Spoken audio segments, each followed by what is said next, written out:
I respect our staffs here, and I think that we should have the burden of proof to, if there is somebody that is going to do something wrong, as an employee, as an employer, we should have the burden of proof. And having read the legislation, that's what it does, and I feel comfortable with that.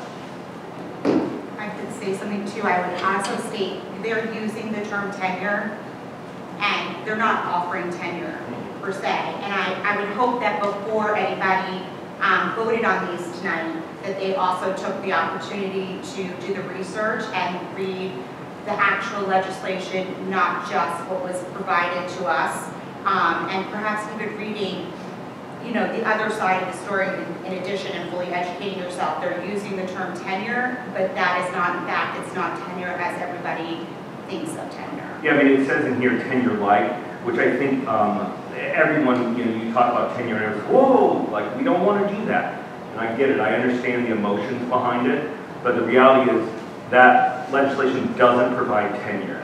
It provides binding arbitration for issues. It reinforces the burden of proof on the employer, not the employee. And I think those are good things. And I think as a school district, we should have the burden of proof if we're going to let someone go. I believe our staff is good. I hope we would do the right thing by them.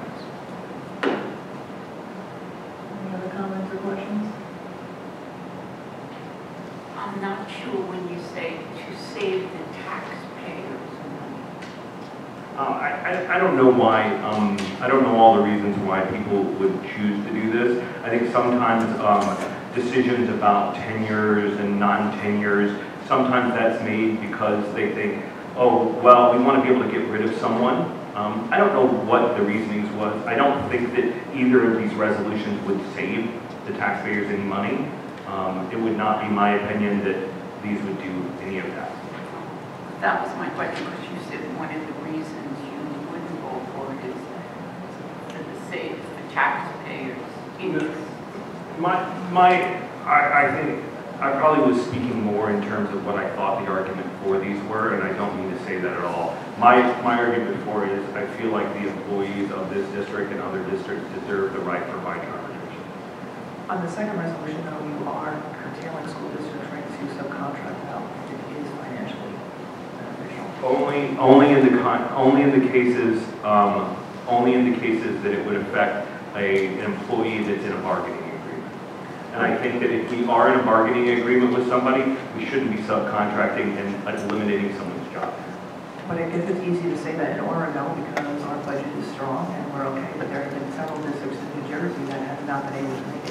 They did have to subcontract out maybe their custodians and whatnot as a savings to their district. And so the custodians were fired. We looked at it, subcontract custodians 10, 12 years ago. So to really, not that districts will do it, but to handcuff them to not be able to do it financially, they need to do something to consider. Because you are here for the good of the districts. Yeah, I agree.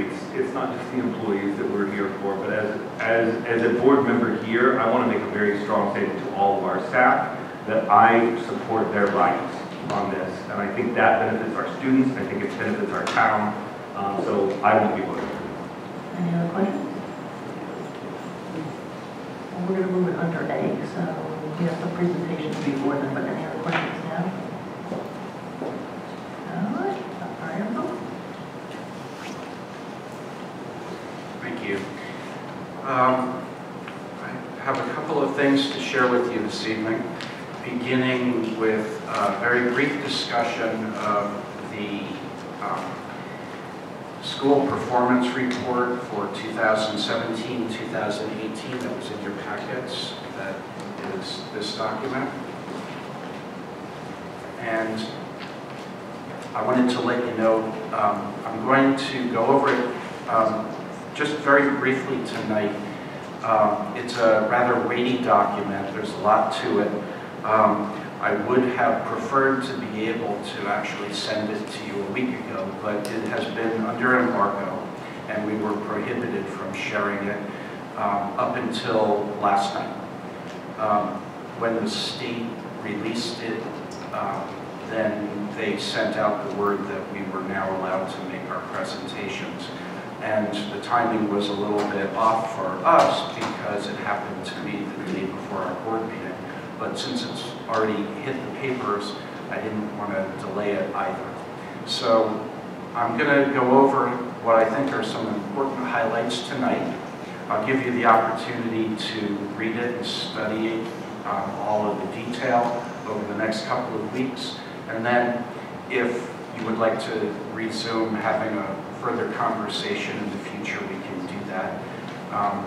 For members of our audience, I put extra copies out for you if you want to follow along, because I don't have this on a PowerPoint, but I also am going to be posting it on our district website by tomorrow morning for anybody who wants to look at it further. So,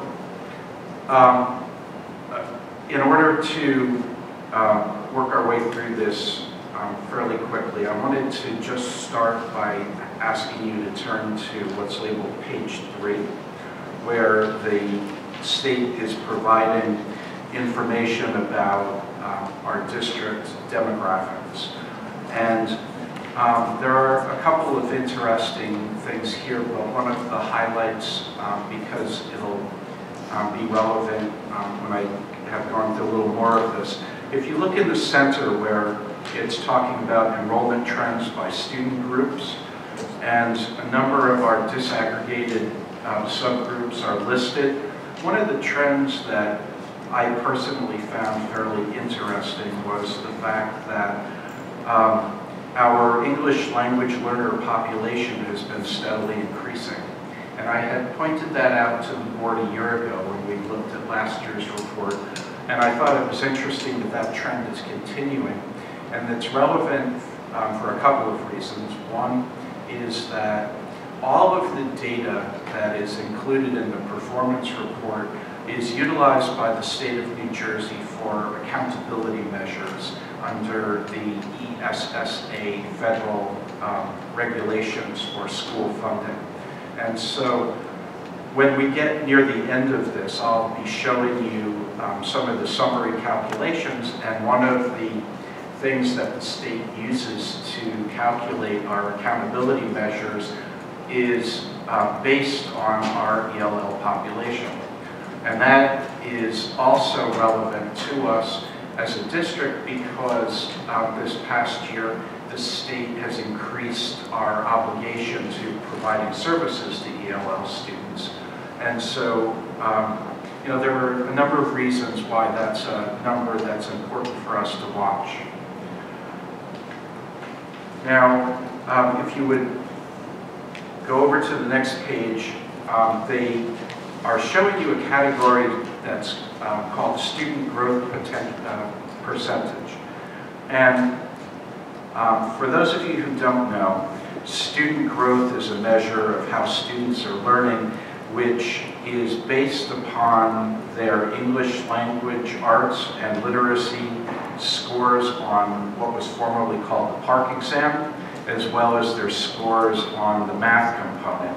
And that progress is measured or compared to students who had the same test results in previous years. And then what they do is they assign a numeric value to that growth on a scale from 1 to 99. And then they will order every student in the school and then select the median score, the one in the middle, as our school-wide student growth percent. So when you look at the table here, I'm just going to focus on the top row, which is the school-wide performance data. In the first 3 columns, they're showing you language arts scores. So if you see where obviously school and district is always going to be exactly the same. So for language arts, our median student growth was 64. That's compared to the state median of 50.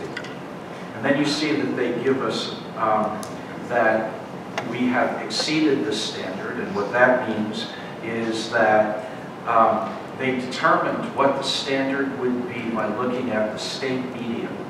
And they determined that it would essentially be, the standard would be 10, anywhere on a scale from 10 points below the median to 10 points above. So it goes from 40 through 59.5. So the fact that we had a score of 64 is why they said that we were exceeding the standard. Now, if you keep going across that row, the next set of columns refers to the math student growth percentile. And in that, we had a score of 57. The state median was, again, 50.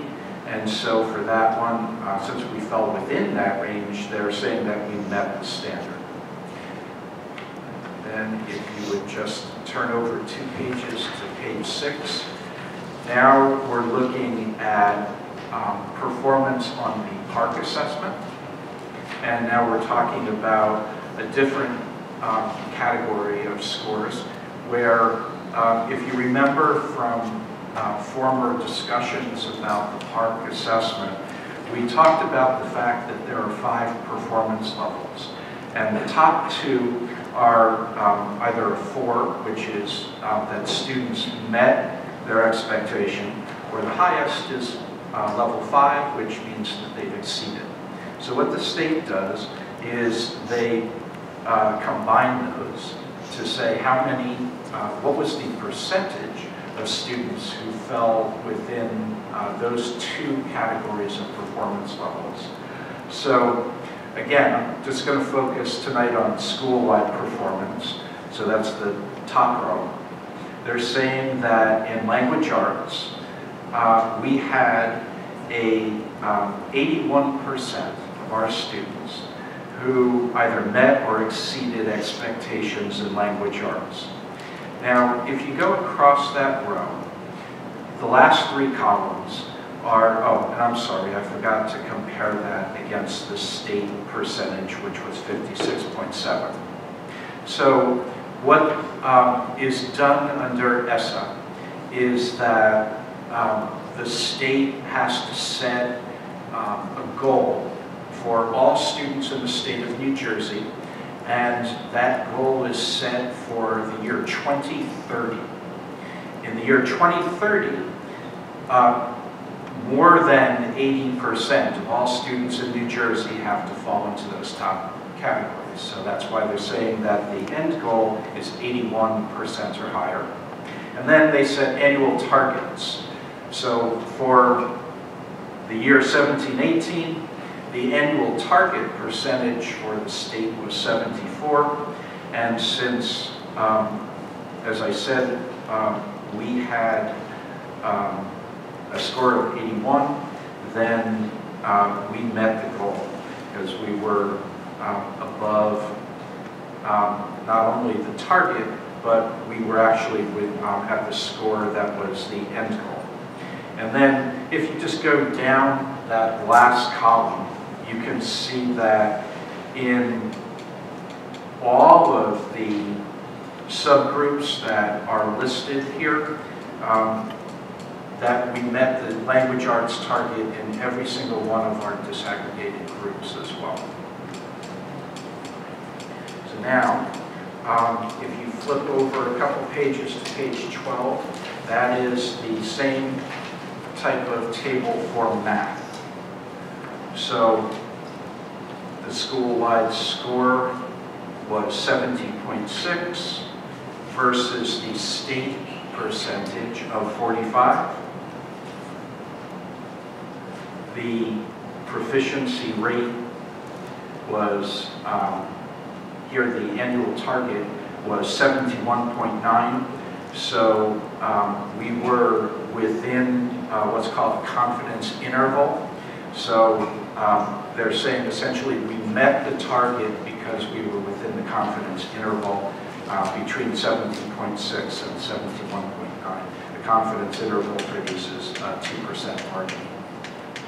So then if you look down that last column, you can see that most of our subgroups met the target with the one single exception of students with disabilities. But I'm happy with the fact that the majority of our subgroups met the goal, and met the target, and that school-wide we met the target. Now, another category that I'd like to draw your attention to briefly is on page 20. So the state also looks at the element of absenteeism. And it's important to note that for the purposes of their analysis, what the state identifies as chronic absenteeism is defined as students who are being absent for 10% or more of the days that they're enrolled during the school year. So with that in mind, what they're doing is they're taking a look at the percentage of students who met that category of chronic absenteeism. And they determined that we had a total of 33 students, which was 4.5%. The state average is 8.9%. So the fact that we fell below the state average means that we met their target.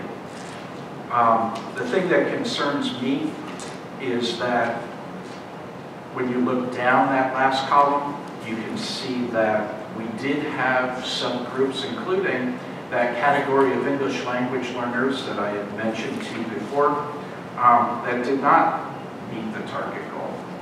So, as a school, we are only talking about 14 kids, but 14 is too many for me to have be chronically absent. So we as an administrative team are talking about this and some of the things that we can do to address that problem. Now, if you flip over to page 28, I want to just touch very briefly on what the state does with these scores. So first of all, as I said before, the importance of these in terms of how the state judges Oradell is that they're looking to see whether or not we meet the accountability standards. And so they look at the different indicators that are listed. And so they have language arts, math, as measured on the state assessment.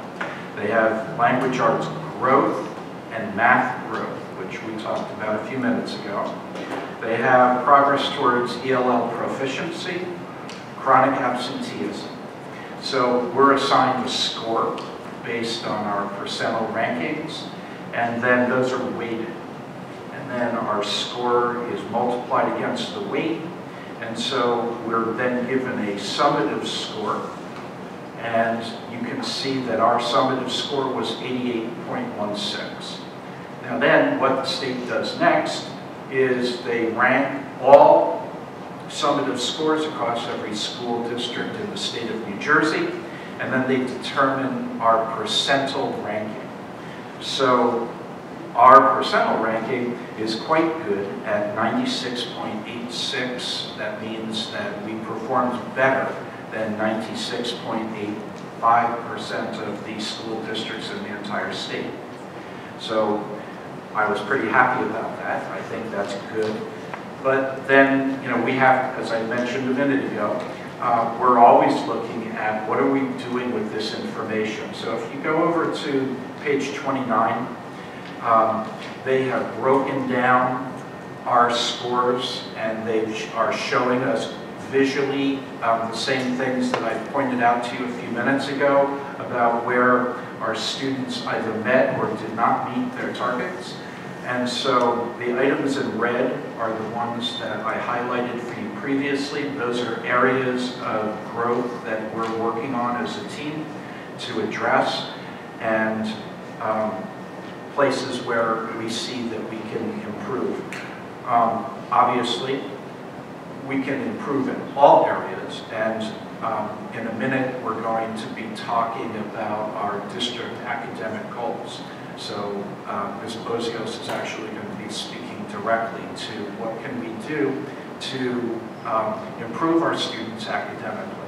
But this, I think, is important because it gives you a pretty wide range of indicators and how we're scored and how we're performing in all those that are counted by the federal government under the accountability standards. So, are there any questions about the performance report? Yeah, so I did have a question about the math for students with disabilities. Yeah. So, you know, at first glance, I look at this and I'm like, What? We didn't mean it? What page are you on? sorry, yes, page 12. And I was immediately thinking, well, what are we going to do?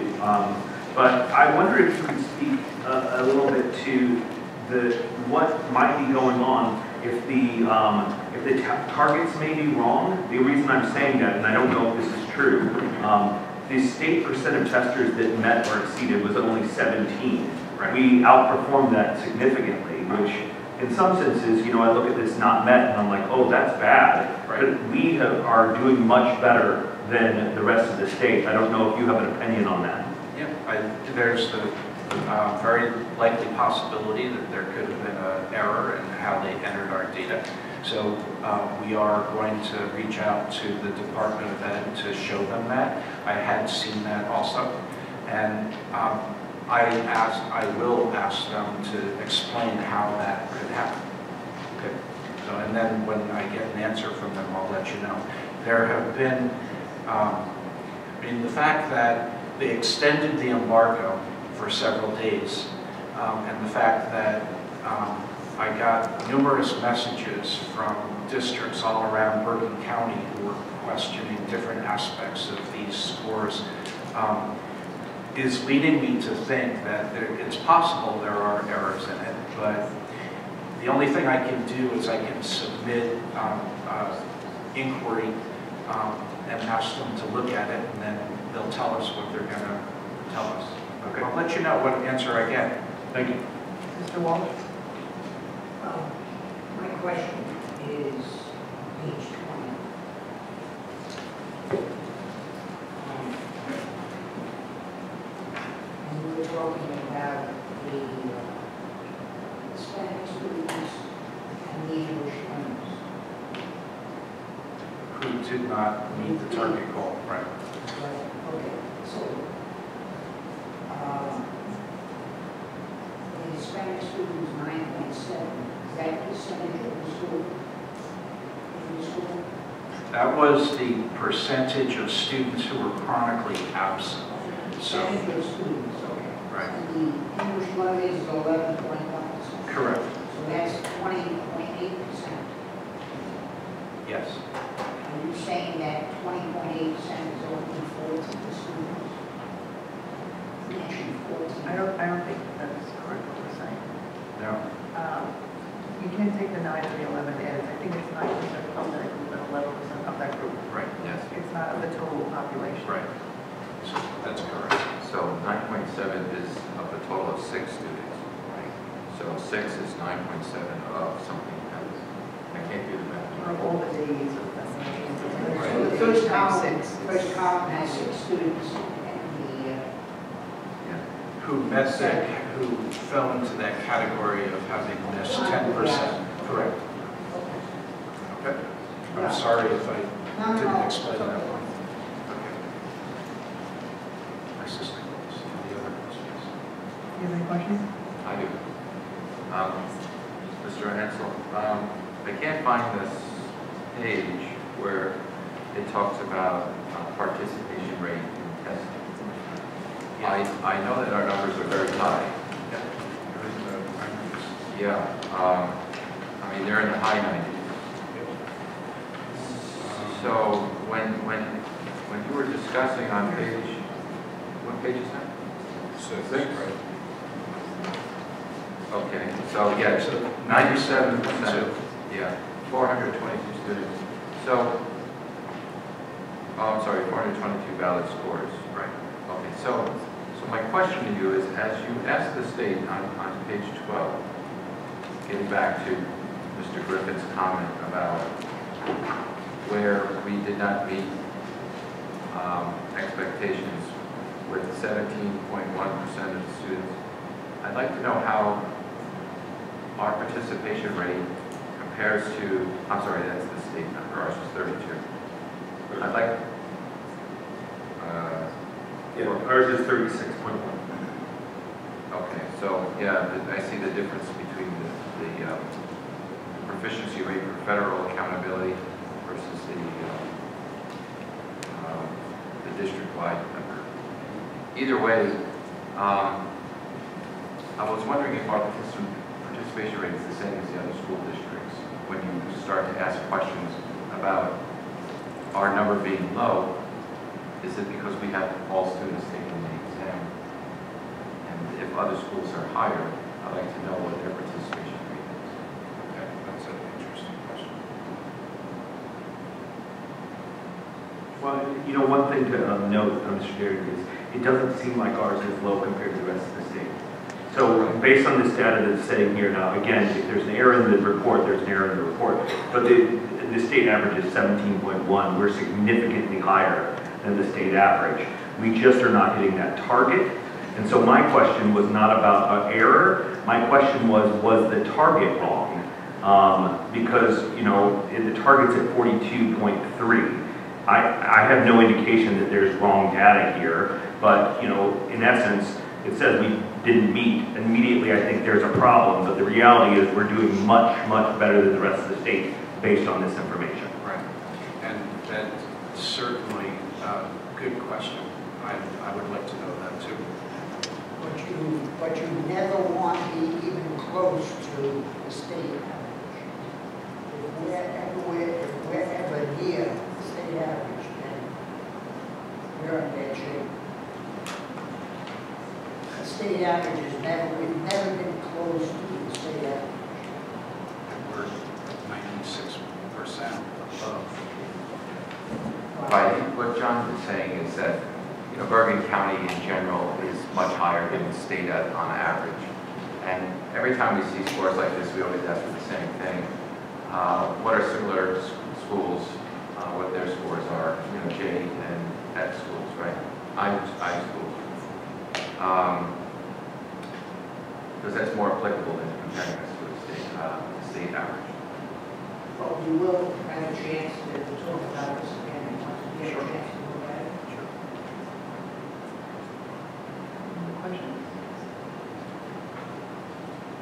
Okay, so then that forms the lead-in for our next piece. So I'm going to ask Ms. Bozios to switch over now to talking about the update for you on our district academic goals. So at our last board meeting, can you take that down a little bit, Michael? At our last board meeting, Mr. Agopi and I presented on update on District Goal 2, which is the implementation of the social emotional learning plan. Today I'll be presenting on District Goal 1, which is our academic achievement goal. And when I'm going to give a presentation, I always try to think about what's the angle, what's the message, because it's more than just numbers. So the truth is, you talked about lights today, and you talked about scores today, but we haven't mentioned children yet. So I'd like to start today by telling you where my vision for today came from, and it came from 2 4th grade boys. Last week, there was a lot of indoor recess. And 4th grade boys in indoor recess is rough. But they were very creative, and they started to use construction paper and tape to build things. And what they built, though, were some swords. Or that's what the lunch aides and the adults in the room saw. And the adult in the room said, we're going to take this sword away from you, and you can get it back at 3 o'clock, because she saw in the future swashbuckling 4th graders. And so she was trying to be proactive. So the swords are at the assistant principal's office, the 4th grade boys are upstairs, and we get a call from the teacher. These two say they've got to come see you. They need to defend their honor. Those are not swords. So these 2 boys come down and they decide to state their case. Well, it's really hard to argue whether something is a sword or not a sword. But at this point, I need a little humor in my day, so I'm in the hallway. Mrs. Hawley and I are talking to these boys. boys. And I'm like, I don't know where to go. I'm going to be honest. I'm out of words. I don't know the right principal move at this moment. And there's a little first grade boy walking down the hallway, and I say, Billy, come here. What is this? And he looks at me and says, it's a wand. So needless to say, that first grade boy has 2 fourth grade big brothers for life. Because at that point, I couldn't fight it. I said, okay, it's a wand, but the wand's in your backpack, and we don't swashbuckle with them at lunch. And the reason I share that is because I feel the need to defend the honor of Oradell Public School through this presentation, because sometimes I sit at board meetings and I feel like the messages were not good enough and we're content. And I am going to tell you that this school administratively and our teachers are not content. We are constantly trying to get better. And what I sometimes think is, because we're not there yet, we think we're not better. But the truth is, the data says we are getting better every day. Are we getting better as fast as we'd like? Nope. Because a very smart person once told me that I needed to have patience in education because education moves slowly. So, what I'm going to start today is I'm going to start by talking a little bit about our growth and the growth that we have and where that district goal came from. So what you're going to see is these are last year's park scores. This is what you developed your goals around. So what you're going to notice, and we had this big fear that our students were not getting to level 5, right? We were meeting the needs of our high-end learners. They were exceeding the standards, but guess what? 40% of the students who scored a level 4 in 3rd grade scored a level 5 in 4th grade. They're growing. We're meeting their needs and they're growing.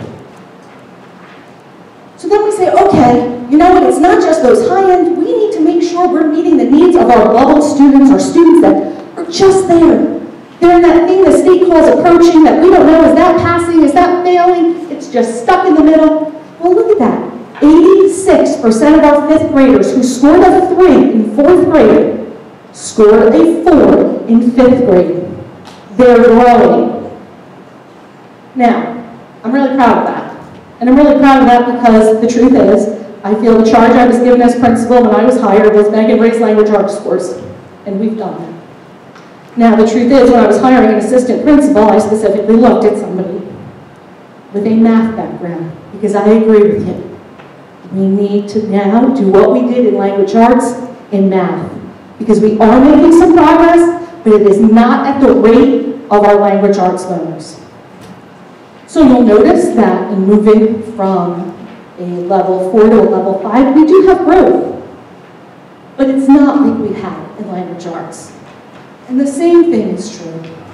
Actually doing a little bit better here, and that's something to think about. So we're doing better in moving our students from a 3 to a 4 in math. Where we're struggling is moving our students from a 4 to a 5. So one of the things that is in the budget for next year is Yummy Math. Yummy Math is a way for us to differentiate for our high-end learners to make sure that those 4s are getting the appropriate challenge to move to level 5.